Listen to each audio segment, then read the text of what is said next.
Dakilang Diyos, aming Ama, muli po, napakahalaga na makinig kami sa iyo. Dahil ang salita mo ang nagbibigay lakas ng loob namin, ang salita mo ang nagbibigay ng buhay namin, tinatama kami sa mga maling nakikita namin at natutunan namin sa paligid namin. Ang salita mo, ang lahat-lahat sa amin, kaya tulungan mo kami, Ama, na makinig at makinig sa iyo. Ang salita mo ay magbibigay ng buhay na walang hanggan kung aming paniniwalaan. At yun po ang inaasahan namin. Kaya alam po namin kung gaano kahalaga ang salita mo. Sa buhay namin kung wala ito, nakikita mo kami kung paano kami nanghihina. Kaya hinihingi po namin ang iyong tulong na nawa sa tuwina, alam po namin na hindi nyo kami iniiwanan, tulungan nyo kaming makinig ng makinig palagi. Mahal ka namin, Ama, at nais ka naming sundin. Hindi po namin alam kung paano ito gawin kung wala ang salita mo. Kaya salamat sa salita ng buhay na meron kami ngayon. Binuo mo ito, iningatan mo ng 1,000 taon para makaabot sa amin bilang isang aklat. At ngayon, anytime na naisin namin, pwede naming basahin at maalala ka. Tulungan mo kami, Ama, na lagi naming naisin, basahin ito, pakinggan ito, at ipamuhay ito. At tulungan mo kaming lahat sa oras na ito, sa mga kapatid na wala rito, physically. Pakaingatan mo po silang lahat, lalo-lalo na po ang mga kapatiran namin na nanlalamig sa pagmamahal sa iyo, muli mong ipadama ang init ng iyong pagmamahal at pangangailangan nila sa iyo. Sa gayon, manumbalik ang kanilang paglapit sa iyo, Ama. Tulungan mo kaming lahat na hindi na kami mawalay sa piling mo at kayo ang aming maging buhay, kayo ang aming maging sandigan at lakas. Kayo ang paniwalaan namin sa lahat ng oras, hindi ang mga naririnig namin sa labas. Tinataas po namin ito sa ngalan ng iyong anak at aming Panginoong Hesukristo. Amen. Amen. Saan ba nakatingin ang camera? Anyway, paano ko ba umpisahan? Sino dito ang paggising kanina hindi nagdasal? Wow! Walang nagtaas ng kamay, ha? Ibig sabihin, lahat tayo nagdasal kanina. Wow! Salamat sa Diyos. Siguro si Gami yun. Ewan ko, Gami, nagdasal ka ba? So, ang gusto kong i-share sa ating lahat ngayon, lifestyle of prayer. Alam kong lahat tayo nararanasan natin na pag gumising tayo sa umaga at hindi tayo nagdasal, ano na ang nangyayari sa buong maghapon natin? Di ba? Ewan ko kung ako lang nakakaranas na, na kapag gumising ako at hindi ako nagdasal agad, ang naiisip ko, lahat na ng gawain ko. At kapag sinimulan ko na lahat ng gawain ko, nakakalimutan ko na talagang magdasal. I mean, napakahalaga. Ganun kahalaga ang pagdarasal. Alam nating lahat, na ang kahulugan ng salita, ng pangalan ng Diyos. Ano nga ang pangalan ng ating Diyos na inawitan, na ating sinasamba, na Ama ng ating Panginoong Hesukristo? Yahweh. Ang pangalan ng Diyos na Yahweh, ang kahulugan nito ay, naalala nyo, review tayo, the existing one. Ibig sabihin ng existing one or eternal one. Existing, ibig sabihin, nandyan siya. Yung meaning mismo ng Yahweh ay palagian siyang nandyan. Sa lahat ng oras, saan ka man naroroon, sa Japan ka man, sa Amerika ka man, sa ano to? Loreto ka man o sa Davao ka man, nandyan siya. So, kapag naiisip mo ang pangalan niya, di ba, nai-inspire kang magdasal? Kasi alam mo na nandyan siya. No? Alam mo na anytime, hindi kanya iniwan. Kaya gusto mo siyang hindi lang pasalamatan dahil buhay ka, kundi gusto mo siyang maging kasama mo sa buong maghapon mo. Kaya, I think, talagang dapat alalahanin natin yung pangalan niya. Sa gayon, nai-inspire talaga tayong mamuhay ng tama, nai-inspire tayong kilalanin yung presensya niya sa buhay natin. Salamat, anak. So, dahil alam natin ang kahulugan ng kanyang pangalan ay walang hanggan at siya ay nandiriyan palagi, kaya kahit saan tayo naroroon sa lahat ng oras, kasama natin siya at hindi na mahirap para sa atin ang magdasal. Di ba? Maisip mo pa lang na nandiyan siya, kasama mo siya, ano na yung nararamdaman mo? Di ba? Parang, salamat po, Ama. Nandito ka sa piling ko. Sino sa atin ang hindi nakakaranas ng gulo sa paligid or ng hirap ng buhay or ng lungkot? Ewan ko kung dapat ko pa i-share, no? Pero alam nyo ba na pang 3 days ko pa lang na naranasan na wala si J.A. sa bahay. Kasi after niya ikasal, ang dami ng sunod-sunod na pangyayari na naganap. Pumunta ng Japan, pumunta ng Bohol, nagkaroon ng household party, Thanksgiving party, pumunta ng Nueva Ecija, pumunta ng kung saan-saan. Kaya hindi ko naramdaman na wala na pala siya sa bahay. Tapos nung mga 2 days ago o 3 days ago, na nag-iisa na lang ako, tapos gumagawa ako nagbabasa ako ng scripture. Doon ako nakaramdam ng lungkot. Sabi ko, wala na pala yung mga anak ko dito, ako na lang pala mag-isa. Tapos, siyempre, alam nga namang magpapadala ka sa, alam nyo na ang emosyon ay nandiriyan. Hindi masamang magkaroon ng emosyon, no? Nararamdaman natin ang lungkot, nararamdaman natin ang saya, dahil may emosyon tayo. Si Ama nga may emosyon eh. Pag hindi mo nga siya kinakausap, nalulungkot din siya. Pag iba nga ang inuuna mo, nalulungkot siya, di ba? So, I mean, naramdaman ko yung lungkot ko, pero salamat sa Diyos, pag nakakaramdam tayo ng lungkot, pag nakakaramdam tayo ng kahit anong sitwasyon sa buhay, alam na natin ngayon yung ginagawa natin, no? Nagdarasal tayo para mabago natin ang isip natin. At nabago ko naman agad ang aking isip dahil alam ko na kahit nag-iisa ako, physically, spiritually, hindi ako nag-iisa, no? Nandyan siya, kasama ko siya, at ang pwede akong mabuhay ng may magandang magagawa kaysa naman mag-emote pa ako, di ba? Although, minsan ganon. Naiiyak ka, nalulungkot ka, pero nababago mo isip mo. Kaya puntahan natin yung 1 Thessalonians chapter 5.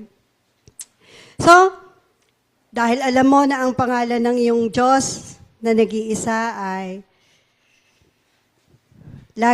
laging present dyan sa tabi mo at hindi ka iniiwan, alalahanin natin. Sabi sa 1 Thessalonians chapter 5,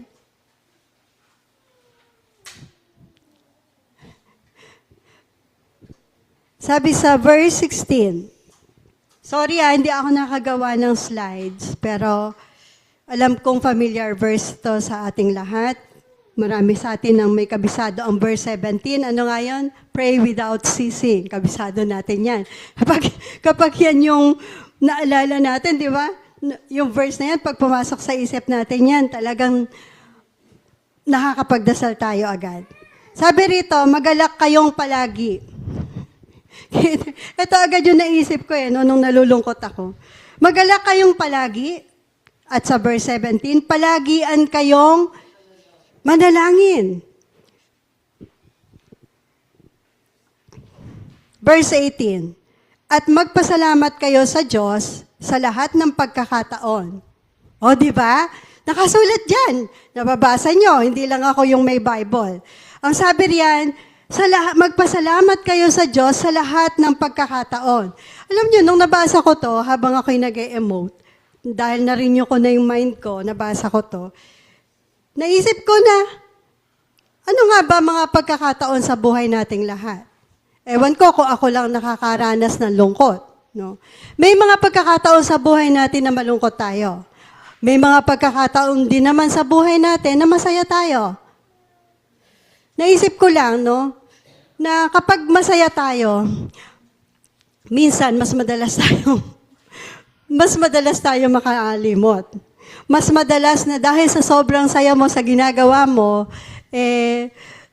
medyo nandun yung focus mo, hindi dun sa nagbigay ng kaligayahan mo o kasiyahan mo. Di ba? Ewan ko kung ako lang. Pero, ang gusto kong sabihin dito, ang sabi sa atin ng scripture, sa lahat ng pagkakataon, magpasalamat tayo sa Diyos. Bago yon, sinabi niya na magalak kayo at palagian kayong manalangin. Magpasalamat kayo sa lahat ng pagkakataon dahil, or sapagkat ito ang kalooban ng Diyos para sa inyong pakikipag-isa kay Kristo Jesus. You have the Holy Spirit in Christ, in God, na lagian mong kasama. Kaya, pwede kang maging thankful kahit na ano ang sitwasyon mo sa buhay.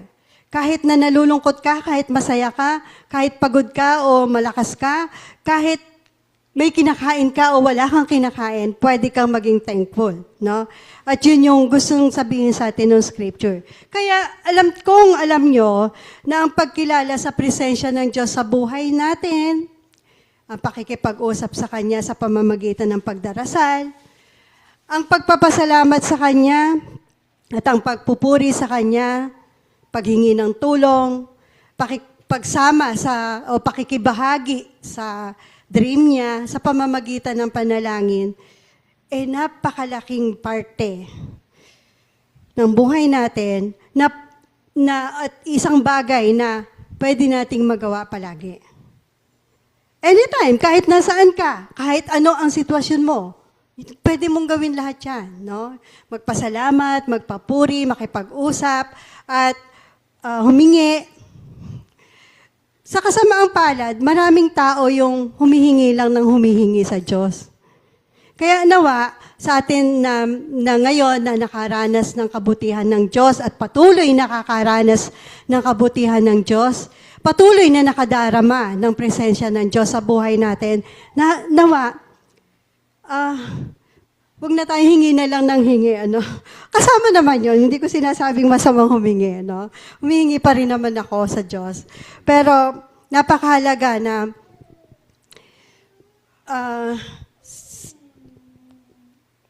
isama natin yung pagpupuri, pasasalamat, at pakikibahagi o paghingi ng tulong na makabahagi tayo sa pagliligtas na ginagawa niya sa mundo. Okay? Another important aspect of prayer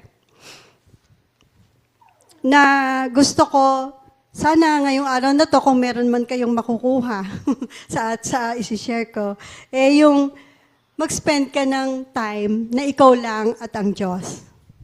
Naalala niyo yung gumawa ka ng sanctuaryo mo, o sanctuaryo na kung saan, pumupunta ka doon palagi, at alam mo na kung anong gusto mong gawin doon, na makipag-usap sa Diyos, magpasalamat sa Diyos, at magpapuri sa Kanya. Ako, pag hindi umuulan, dyan sa taas, sa gabi, talagang yun yung tinatry ko talaga at ginagawa ko every time na walang ulan. Sa panandalian mo, alam nyo na yung TV, yung cellphone, yung radyo, or ano pa, lalo na yung Facebook, yung Twitter, yung TikTok, yung YouTube na yan. Pag naumpisahan mong scroll, naranasan ko yan eh. No? Lalo na kung interesting at gusto mo yung nakita mo, sunod-sunod na yan, na-scroll ka na lang ng scroll, nood ka na ng nood, nakalimutan mo na andyan sa tabi mo si Ama, hindi ko alam kung sumisilip siya, kung yung pinapanood mo ay pinapanood din niya. Di ba? Kung gusto mo mag-spend ng time na ikaw lang at siya, alisin mo muna yung cellphone mo. lumayo ka sa TV, lumayo ka rin sa mga gadgets na, o pwede rin yung mga games. Meron dyan, mahilig sa games. Biglang gano'n, tumingin ako dito. Pero busy sila, hindi nila ako napansin. Ano? Meron dito mga mahilig din sa games na, pag ano ba yung parang blocks na gano'n, parang Tetris nung araw. Nakita ko doon nung isang araw sa YouTube, may gano'n. Ewan ko, basta sa cellphone ko may gano'n. Sabi ko, ang ganda nito parang na-miss ko to Tapos, buti na lang, hindi ko alam kung paano ipa-play. Kasi nung sabi, play daw, play game. Pinindot ko yung play game. Hindi ko maintindihan kung paano ko gagawin. Salamat sa Diyos, hindi ako natukso. Pero alam mo yon, nakakatukso talaga. Alam ko yan. Kaya, kung gusto mo mag-spend ng time na kayong dalawa lang ni Ama, iwan mo yung cellphone mo. No? Napakahalaga kasi, alam kong alam natin to. Kung wala siya, wala tayong lahat. Kung wala siya, wala tayong hangin. At kung walang hangin, 5 minutes lang, patay tayong lahat. Di ba? O kaya, pag natulog ka, nahimbing ka, alam mo pa ba kung magigising ka sa umaga? Di ba? Hindi. Kaya, mag-spend ka ng time. Isang napakaganda aspeto ng prayer yan. Lumapit ka sa Kanya na wala kang dalang alam mong nakakagulo sa isip mo or nakakahadlang sa pakikipag-usap mo sa Kanya.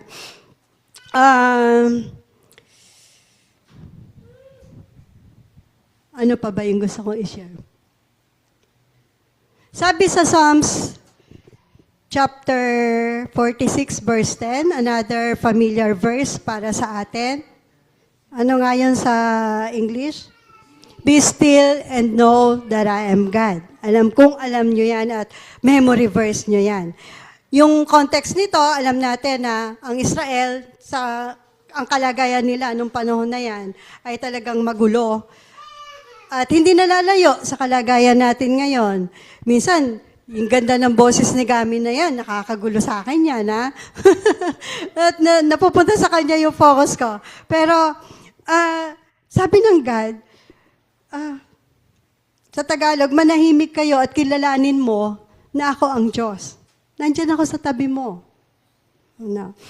At kung gusto mong manahimik sa napakagulong mundo na ating ginagalawan, lumayo ka sa gadgets.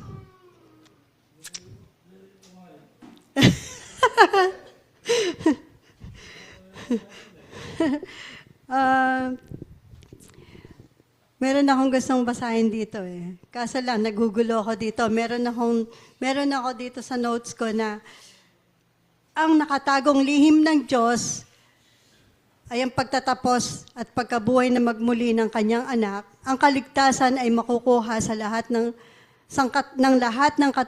sangkatauhan, nang dalhin ni na Maria at Jose. Hindi ko alam kung bakit napunta dito sa aking notes. Sa Luke 2, verse 32, na ano ba yan? Na copy-paste ko ba?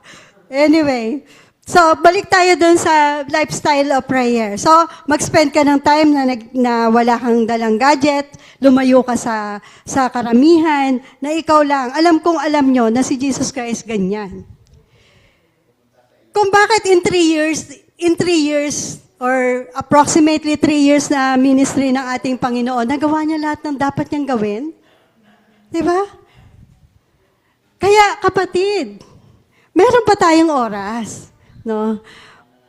Kung si Jesus Christ, in 3 years, nagawa niya natapos niya ang ministry niya, kapatid, hindi ko alam kung gising pa tayo bukas, pero ngayong araw na to, may oras tayo, no? Kaya puntahan natin sa Psalms 5, mga awit, chapter 5.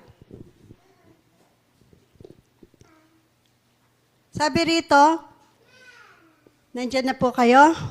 Pasensya na, wala tayong slides. 5 verse 3. Ang sabi riyan, sa kinaumagahan, O Yahweh, tinig ko'y iyong dinggin, at sa pagsikat ng araw, tugon mo ay hihintayin. Sabi ng nagsulat nito, no? Anong sa tingin niyo ang ginagawa niya? Nagdarasal siya.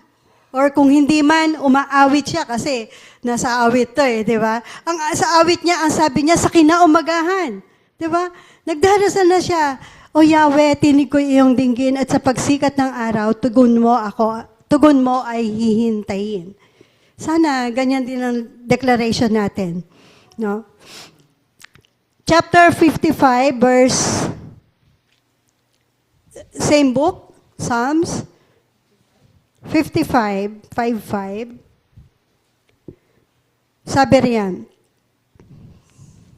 verse 16 and 17, sabi riyan, kaya lang ako hihingi ng saklolo.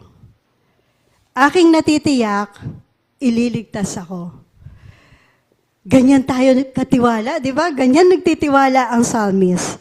Sa umaga, verse 17, sa umaga at hapon, maging sa gabi rin, aking itinataghoy ang mga hinaing, at ang aking tinig ay kanyang diringgin.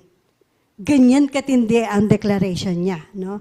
Na alam niya, naniniwala siya na siya, kapag humingi o dumaing sa Diyos, di ba? Kailan siya? Umaga, hapon, hanggang gabi. Di ba? Alam kong familiar sa inyo si Daniel. Although may mga times na sa Old Testament, meron silang oras na sinaset para magdasal sila. Ewan ko kung ganito rin siya, pero itong psalmist. Pero sa umaga at hapon, maging sa gabi, lumalapit siya sa Diyos para dumaing. At naniniwala siya na naririnig ng Diyos ang kanyang tinig at diringgin ang kanyang mga panalangin. Same book, 92, chapter. Alam kong marami kayong mababasa sa awit, pero ilan lang ito sa i-quote natin. So 92. So nabasa natin, umaga, hapon, gabi, o kahit anong oras, pwede tayo magdasal. 92 verse 1 and 2. Ang magpasalamat kay Yahweh ay, mabuting bagay. Alam kong lahat tayo gusto nating gumawa ng mabuting bagay. So, maging thankful tayo kay Ama. Sabi siya, umawit na lagi, purihin ang ngalang kataas-taasan. Alam nating lahat, agree tayong lahat, na ang pangalan niya ang kataas-taasang pangalan at dapat purihin talaga, ayon sa ating awit kanina. Verse 2, ang pag-ibig niya'y wagas at dapat ihayag, kung bukang liwayway, pagsapit ng gabi, ang katapatan niya'y ihayag din naman. Ano ba yung bukang liwayway sa, yung magra-rise pa lang, sunrise. Okay. So, marami sa atin gumigising ng madilim pa Kaya, talaga namang kung minsan, maaga tayo nagpa-pray. Ewan ko kung kayo lang, pag nagsisenior ka na pala, nakaka-experience na ako na ngayon pag nagising ako ng madaling araw, ang tagal ko na uling makatulog. Tapos sabi ko kay Ama, kaya niyo po ba ako ginising? Antok na antok pa ako, gusto ko pang matulog, pero di ako makatulog. Alam ko na, Ama, kaya niyo po ako gustong gising ngayon. Baka may gusto kayong paggawa sa akin, kaya mag-i-speak in tongues na lang po ako para magpe-pray ako ng perfectly. Kayo lang nakakaalam nung sasabihin ko, kahit hindi ko alam. Kasi kung minsan, ewan ko kung nararanasan nyo na may mga sitwasyon sa buhay na hindi nyo na alam kung ano ipagdarasal nyo. I suggest, mag-speak in tongues kayo. Alam kong na-share ko na sa inyo before, nung time na hirap ako sa kalagayan ko, yun yung talagang na-realize ko na speaking in tongues is, yun yung pinakamabuting magagawa mo. Dahil hindi mo na alam kung anong gagawin mo, pero alam mo na pag nag-i-speak in tongues ka, pinapupurihan mo at pinararangalan mo ang mabubuting gawa ng Diyos sa buhay mo. Kaysa mag-dwell ka dun sa pangangailangan mo or problema mo na nasa harapan mo. Kasi Pare-pareho tayong naniniwala na ang may tamang solusyon sa lahat ng problema nating lahat ay si Ama. No? Alam nyo kung gaano kagulo ang politiko sa atin. Alam nyo, at ipinagdarasal naman talaga nating lahat yan, na tulungan ng tayo ni Ama, ang bansa natin, na maging maayos. Gobyerno natin, hindi mo pwedeng asahan, pero pwede mo silang ipagdasal. Dahil si Ama ang in charge dyan, no? Hindi natin pwedeng pangunahan ang mga yan. Sila ang nasa posisyon. Pero, pag si Ama na ang kumilos, wala silang magagawa. Kaya tayo bilang mga Kristiyano, wag na tayong makisama sa mag-aalsa sa kanila. Sa halip, ipagdasal natin ang gobyerno natin. Sila ang nasa posisyon, kaya ni Amang iayos ang mga taong nasa posisyon. At siya ang may mabuting plano. Alam nyo na si Jesus Christ, kung gaano ka madadasalin, no? Alam nyo na kaya niya na dinedeklara niya to, ilang ulit, di ko lang na-quote, no? Na wala siyang sinabi na hindi galing sa kanyang Ama, wala siyang ginawa na hindi sinabi ng Ama na gawin niya. Lahat ng inutos sa kanya ng Ama ay ginawa niya dahil siya ay madadasalin. Ilan lang sa scripture na babasahin natin. Sa Luke 15, si Jesus Christ, naunawaan niya kung gaano kahalaga ang pag-suspend ng time na siya lang, no? Siya lang at ang Diyos ang magkausap. Tingnan natin para maging mabuting halimbawa sa ating lahat. Kahit ano pa yung problemang hinaharap niya, o gaano kalaking responsibilidad ang inaata sa kanya, lagi siyang nagsuspend ng time na nakikipag-usap sa kanyang Ama. Sabi sa Luke 5, nandiyan na po kayo? Sorry naman, Luke 5 lang po.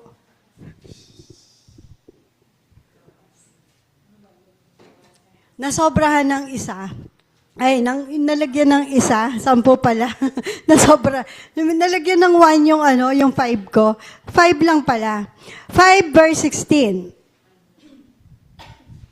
Sabi riyan, ngunit si Jesus naman ay pumupunta saan?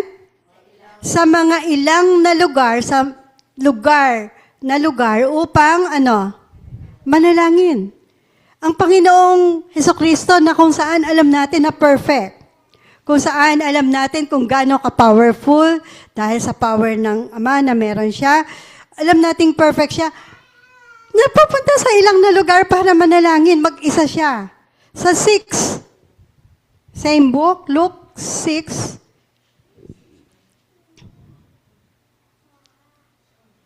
Gami, makinig ka, sabi sa Luke 6, verse, wait lang. Verse 12. Kanina nabasa natin, pumupunta siya sa ilang para magdasal. Ngayon sabi rito sa verse 12, nang panahong iyon, umakyat si Jesus sa isang bundok at magdamag. Okay, malapit na 12 hours of prayer natin. 12 hours lang yon at 1 oras lang ang hinihingi sa atin, no? Kung gusto nyo po, pwedeng 12 hours, no? Pero si Jesus Christ, magdamag na nalangin. Gaano kahalaga kay Jesus Christ o gaano niya nakita yung kahalagahan ng pagdarasal. Di ba? Magdamag siyang nanalangin sa Diyos. Hindi siya nagdasal sa sarili niya. Ha? Alam kong gusto ko rin namang banggitin, no? Kaya, kasi lahat na tayo, medyo sanay lang ako na lahat na tayo nagdarasal kay Amang Yahweh. Ewan ko kung meron pa ba dito ang nagdarasal sa iba. Sino dito nagdarasal kay Virgin Mary? Sino dito nagdarasal kay St. Peter, St. John, St. Luke, St. Jude, pag Thursday? Wala na, no? Kaya hindi ko na yun binanggit. Pero ngayon, babanggitin ko na rin. Alam nating lahat kung kanino tayo dapat nagdarasal. Sa lumikha, sa Ama. Dahil si Jesus Christ mismo, ayon sa 17, paano siya nagdasal? Yung recorded prayer ni Jesus Christ sa John 17:3? Sa Ama. Diba? At ano yung tinuro niyang panalangin sa Luke? At saka sa Matthew 9 o Luke o Matthew 11, basta yung Lord's Prayer na tinatawag na supposedly Apostles' Prayer, di ba? Ano ang tinuro niya paano magdasal? Parang may naaamoy ako. Anyway, wag na kayong makiamoy, ha? Sabi, Ama namin, sumasalangit ka. Kanino siya nagdasal? Sa Ama. At alam kong pare-pareho na tayo dito na alam natin kung kanino tayo nagdarasal kay Amang Yahweh. No? So, pumunta siya sa ilang para magdasal at pumunta siya sa bundok para manalangin, magdamag.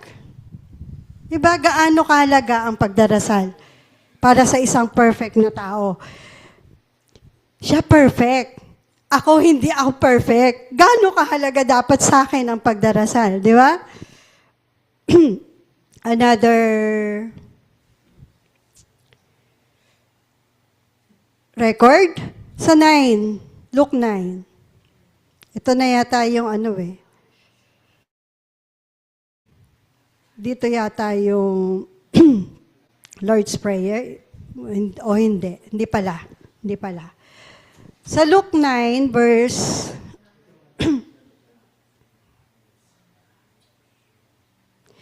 18. Ito yung matapos yung mga miracles na ginawa niya. Isang araw, habang si Jesus ay nananalangin mag-isa. Mag-isa siyang nananalangin, Isang araw habang si Jesus ay nananalangin mag-isa, lumapit sa kanya ang mga alagad. Ayan yun. At tinanong sila ni Jesus. So, dahil nagpe-pray siya mag-isa, lumapit ang mga alagad, tinanong sila ni Jesus Christ. Kasi siguro, nagdadasal ako dito, ano bang kailangan nyo? Pero ang tanong ni Jesus Christ, ano ang sinasabi ng mga tao tungkol sa akin? Sino raw ako?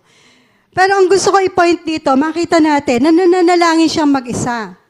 At alam kong, ito, sa mga binasa natin, minsan lumalayo siya sa lahat, pumupunta nga siya ng bundok mag-isa, no? Ito, mag-isa siya, nilapitan siya ng mga, ng mga alagad niya. Pero alam niyo rin ang mga record kung saan, like yung may nahuling babae, aktual na nangangalon niya. Tapos sabi ng mga tao, batuhin siya hanggang sa mamatay dahil yun ang talagang kultura nila. Kapag ganon, pinapatay sa pamamagitan ng pagbabato. Dahil ito, may katibayan sila, aktual na nakita, patayin na yan. Pero si Jesus Christ, naalala nyo na nagsulat siya sa floor. Hindi siya agad nag-response dun sa sinasabi ng mga tao. Hindi ko alam kung saan ko narinig kay Tito Vince, siguro most probably, na nagdasal daw siya. Yumuko siya, may sinusulat siya. Kaso yung sinusulat, hindi nakasulat sa Biblia, kaya hindi natin alam. pero may nagsabi, hindi ko alam kung gaano katotoo na maring na nagdasal siya. Dahil hindi naman siya nagdedesisyon ng bagay na hindi niya hinihingi sa Ama. Hindi siya nagsasalita ng bagay na hindi galing sa sinabi ng kanyang Ama. Kaya nung sinabi niya sige, kung sino dito ang walang kasalanan, maunang bumato, siguro yun yung ni-reveal sa kanya ng Ama. So naiisip ko, nag-pray siguro siya. Naisip ko lang naman bigla ngayon. Pero wala sa record yun, no? Si Jesus Christ, ganun niya naintindihan ang kahalagahan ng pagdarasal. At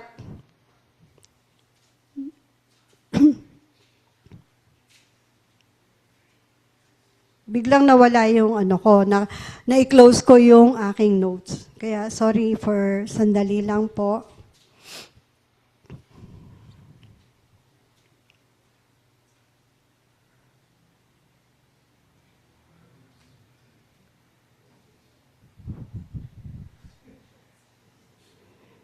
Alam ko marami kayong scripture references tungkol sa kung saan si Jesus Christ nagdarasal. At yun nga, siya pa nga ang nagturo ng Lord's Prayer eh. Kaya alam natin na napakahalaga para sa ating Panginoon ang pagdarasal. Ngayon, ang tanong, kung mahalaga sa Panginoong Jesucristo ang pagdarasal, do you think na sa ikaw, ako, mahalaga na magdasal tayo? Sabi ko nga, nararanasan ko yan. Pag hindi agad ako nagdasal sa umaga, pag gising ko, ay nako, bago ako makapagdasal, natapos ko na maghapon na dahil inuna ko yung mga gawain ko. So, ayaw natin na maging ganun tayo. Gusto natin na makasanayan natin na nagdarasal tayo. Salamat sa Diyos, no? May Holy Spirit na tayo ngayon. Na sabi ko nga kanina, you can speak in tongues anytime. No? Kung hindi mo talaga nare-realize na kailangan mo magdasal. Now, maraming mga records sa Bible, sabi ko nga rin kanina, na may mga katulad ni Daniel, nagsiset siya ng oras, di ba? Na kahit na bihag siya sa Babylonia noon, ni Nebuchadnezzar, talagang hindi siya napigilang magdasal sa oras na isinet niya sa kanyang pagdarasal, di ba? Kaya nga siya nahuli na sa bintana. Meron pong hindi sumasamba sa image na pinagawa nyo. Nagdarasal siya, nakaharap sa Jerusalem, di ba? Si Daniel, 3 times siya nagdarasal. Pero,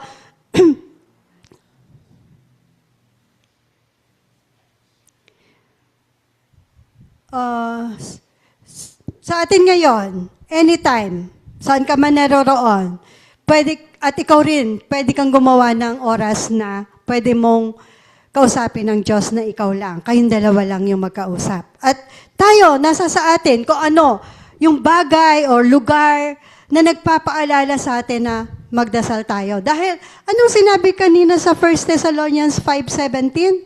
Pray without ceasing. Bakit kailangan natin ng prayer? Sa tingin niyo po ba, napakaganda ng sitwasyon ng buhay natin ngayon?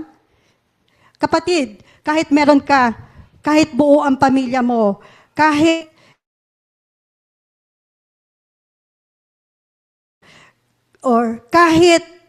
lahat ng pangangailangan mo ay nandiriyan, or kahit lahat ng pangangailangan mo ay wala, ano man dyan ang sitwasyon mo, kailangan mo pa rin magdasal. Dahil, Panginoong Jesucristo nga, di ba? Siya yung binigay na napakabuting halimbawa para sa atin. Kaya nga niya nakayanan na tapusin ang lahat ng gawain niya.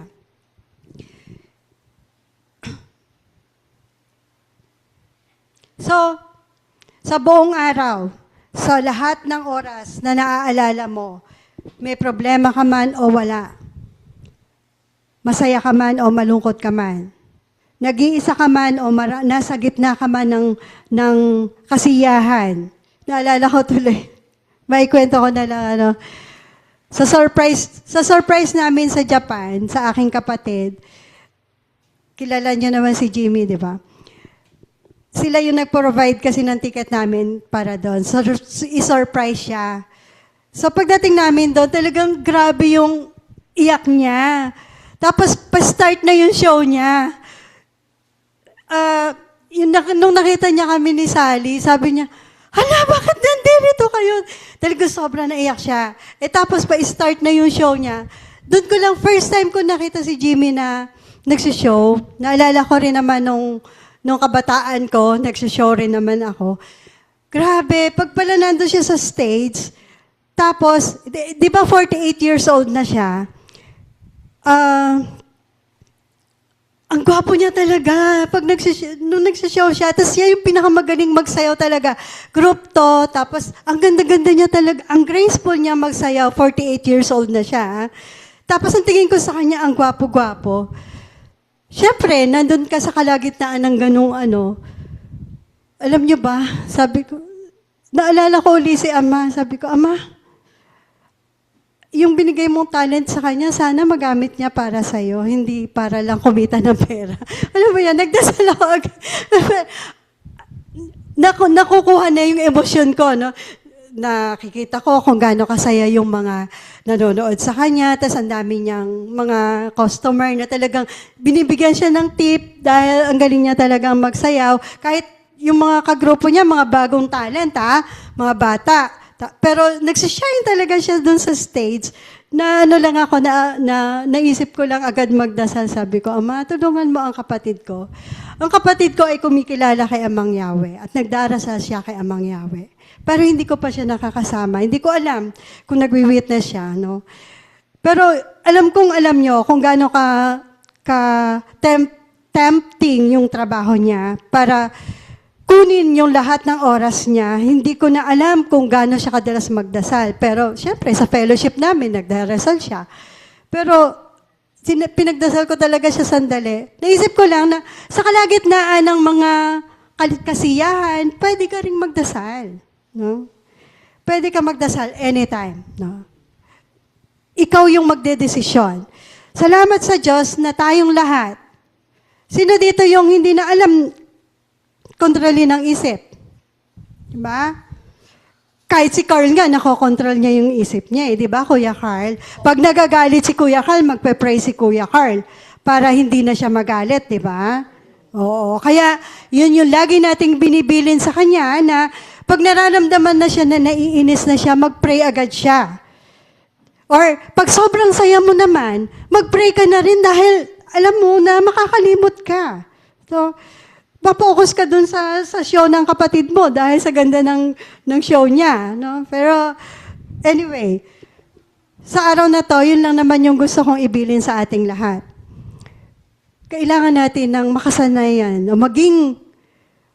maging habit na natin na lagi tayong nagdarasal, na naiisip natin na napakahalaga ng pagdarasal sa buhay ko dahil hindi lang ako nagpapasalamat sa Diyos, humihingi rin ako sa Kanya, pinapupurihan ko rin siya at gusto ko siyang samahan. Ay, meron tayong bisitang gwapo na pinagdarasal din naman natin palagi. Gami, andito yung BFF mo. Davi, hello. Hi, Oli. Welcome to the family. Ayan. Nandiyan ang gwapong friendship mo, Gami, oh. Friends mo. Sino yon? Hi. Good morning. Gami, say hi. Oh, hi! Dahil nandito na si Davi, magpa-pray na tayo. Salamat po aming Amang Yahweh sa salita mo na ngayon ay napakinggan namin. Tulungan mo po kami, Ama, na hindi lamang namin ito narinig, sa halip ipamuhay namin kung paano ang aming Panginoong Hesukristo ay namuhay ng madadasalin sa mundong ito nang siya ay nandito. Tulungan mo po kami na maging madadasalin din kami dahil alam po namin at naniniwala kami na kayo ang may hawak ng buhay namin. At kung kami ay laging nagdarasal, makakasama po kami sa iyo at hindi kami mapapalayo sa iyo. Alam po namin na kailangan namin ang tulong nyo at hindi namin kayang mabuhay nang wala kayo. Kaya tulungan nyo po kami, Ama, na palagi ang magdasal. Tulungan nyo po kami na lagi naming kilalanin ang presensya mo dahil ang pangalan nyo ay nangangahulugan na kayo ay si Yahweh, na ang meaning, you are the existing one, the eternal one. At kahit nasaan kami, kasama ka namin at pwede kaming magdasal. Kaya tulungan mo po kami na ganun palagi ang maging mindset namin, na kilalanin namin ang presensya mo sa buhay namin at palagi ang kaming magdasal. At isasama na rin po namin ang pagdarasal para sa mga kapatiran namin na humihingi ng kagalingan. Mga kapatid namin, na mga elders namin na humihingi ng lakas ng katawan, si Ate Penny, si Ate Bing, si Nanay Lydia, at lahat po ng mga nanay na hindi ko nabanggit na nangihina na ang katawan dahil sa edad nila. Tulungan mo po sila at palakasin ang mga parents naming lahat. na nandirito, mga elders na nandirito at wala rito. Kasama na rin po ang mga kapatid na may mga sakit ngayon. Pagalingin mo po silang lahat. At hindi ko na po iisa-isahin. Kayo na po ang bahala sa aming lahat. Iligtas mo po kaming lahat kasama ng buong pamilya namin at buong angka namin. Tulungan mo po kaming maging tunay na ilaw at asin ng sanlibutan ito. Maging sa pamilya man namin, ang alat ay nandiriyan at ang ilawan mo ang aming hawakan. Sa gayon, makita nila ang kaluwalhatian mo at maging pagpapala rin kami sa iyo, Ama. Tulungan mo po kami, Ama, na magampanan namin ang iniwan mong gawain o iniwan ng aming Panginoong gawain na ibahagi ang mabuting balita sa buong mundo ng buong pagmamahal. Nang sa gayon, maraming maliligtas at ikaw ang maluluwalhati, Amang Yahweh. Maraming salamat po at ito po ang aming dalangin sa ngalan ng iyong anak at aming Panginoong Hesukristo. Amen. Amen.